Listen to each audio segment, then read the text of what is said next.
En la conversación de hoy, mi postura será defender la idea de que la seguridad, ese respaldo explícito del gobierno, es como la piedra angular, ¿no? El pilar de una estrategia de inversión que sea realmente prudente. Y por mi parte, yo voy a argumentar que, aunque esa seguridad es valiosa, claro, no hay que quedarse solo ahí. Creo que es pertinente y muchas veces necesario mirar un poco más allá. Existen otros instrumentos, pensemos en algunos fondos de inversión específicos o en los ETFs, que bueno, sí, implican asumir más riesgo, pero justamente por eso te abren la puerta a buscar rendimientos potencialmente más altos y sobre todo a una diversificación que los instrumentos ultraseguros por sí solos pues no te pueden dar. De acuerdo. Pues permíteme empezar entonces resaltando justo la solidez de esos valores gubernamentales que encontramos en plataformas como CETES Directo. Estamos hablando de, los más conocidos, CETES, los bonos de desarrollo, los bondes D, los bondes F, los UDIbonos y también los BPAs, los bonos de protección al ahorro. El gran gancho aquí, y creo que nadie lo puede negar, es la seguridad. Es que tienen la garantía del Gobierno de México y los opera Nacional Financiera, que es una institución que lleva desde 1934, o sea, tiene casi un siglo. El propio material lo dice muy claro, más seguro imposible. Y además otro punto fuerte es lo accesibles que son. Puedes empezar a invertir desde 100 pesos y sin comisiones, sin penalizaciones raras, sin costos escondidos por transacción.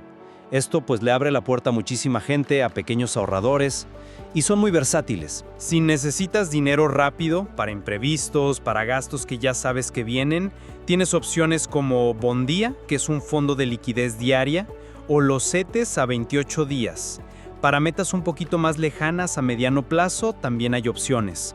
Y si ya estás pensando a largo plazo, como los ejemplos que veíamos, ¿no? Lorena y Manuel juntando para la universidad de su hijo, o Marcos planeando su retiro, ahí los UDIbonos son una herramienta, yo diría, clave, porque están diseñados específicamente para que tu dinero no pierda valor con la inflación, o sea, mantienen su poder adquisitivo.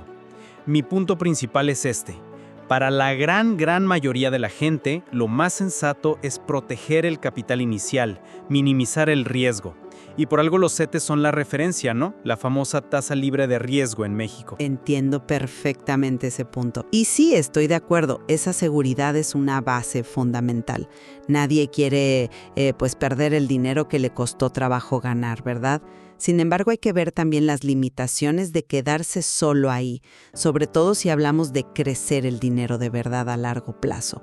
El mismo material que analizamos nos pone sobre la mesa otras opciones con otros equilibrios de riesgo y posible rendimiento. Mencionaste Bondía, que efectivamente es un fondo con liquidez diaria, invertido casi todo en deuda de gobierno, así que sí, es de muy bajo riesgo, muy útil para manejar el día a día, como le sirve a Javier, el emprendedor del ejemplo, para su flujo de efectivo.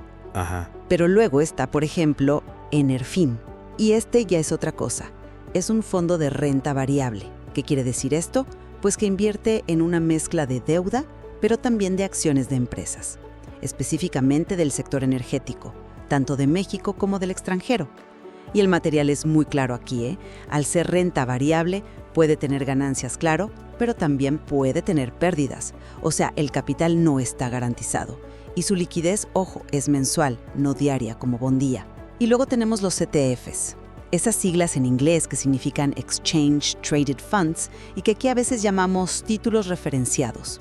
Imagínalos como si fueran canastas de inversión que tratan de copiar, de replicar el comportamiento de un índice completo.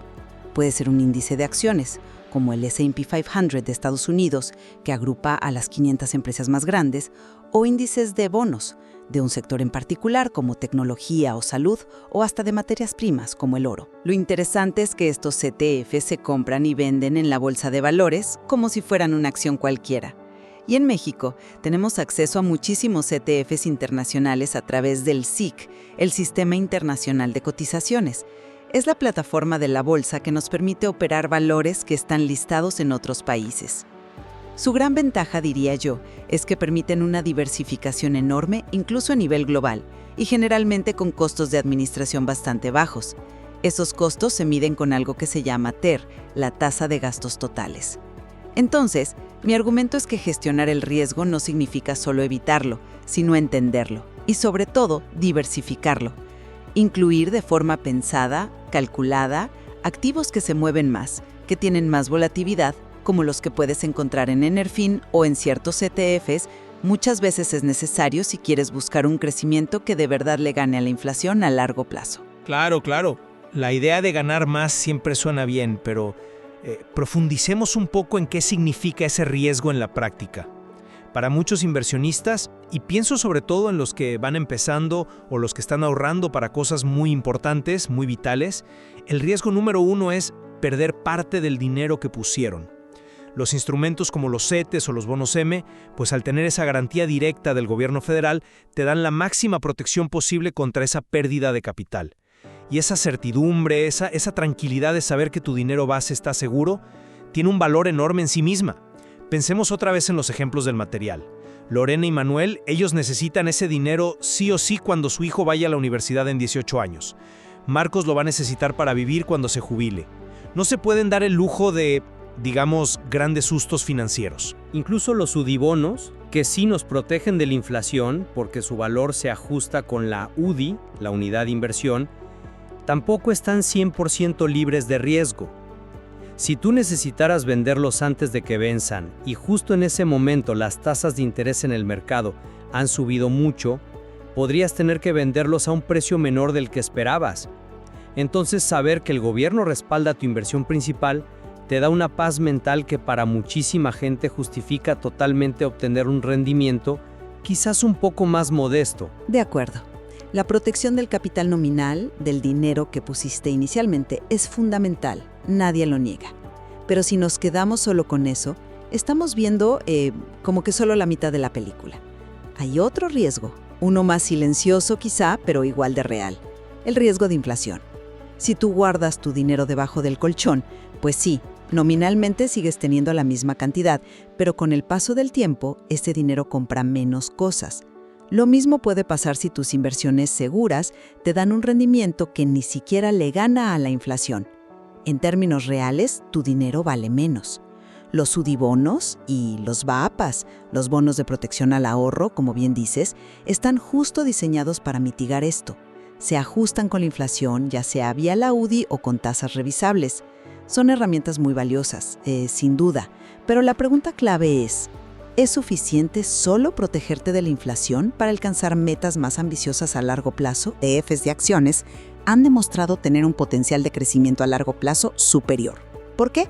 Pues porque buscan justamente generar rendimientos por encima de la inflación. El riesgo, entonces, no es algo que haya que evitar a toda costa, sino algo que hay que gestionar. Y aquí, la diversificación es la palabra clave. Un ETF que sigue un índice amplio, como el S&P 500 que mencioné antes, y que es accesible aquí en México a través del SIC, te hace dueño de un pedacito de 500 empresas diferentes. Si a una de esas empresas le va muy mal, el golpe en tu inversión total es mucho menor. Eso reduce muchísimo el riesgo de poner todos los huevos en una sola canasta, ¿no? En Enerfin, sí, claro que es más riesgoso. Es renta variable y además está concentrado en un solo sector, el energético. Pero puede ser una opción interesante para alguien que conozca bien ese sector, que entienda los ciclos y que busque una exposición específica ahí, aceptando esa mayor volatilidad a cambio de un potencial de retorno también mayor. Podríamos imaginarnos como una escalera de riesgo y rendimiento con lo que tenemos en el material. Abajo, en el primer escalón, lo más seguro. CETES Bondía, bajo riesgo, alta liquidez. Subiendo un poco, bonos, bondes, UDIbonos, BPAs, plazos más largos, algunos con protección contra la inflación. Más arriba, Enerfin, renta variable, enfocado en un sector, riesgo de pérdida real. Y ya en los escalones más altos estaría toda la variedad de ETFs, desde los que replican bonos muy seguros hasta los que invierten en acciones de mercados emergentes o sectores muy volátiles, que teóricamente ofrecen el mayor potencial de ganancia, pero también, claro, el mayor riesgo.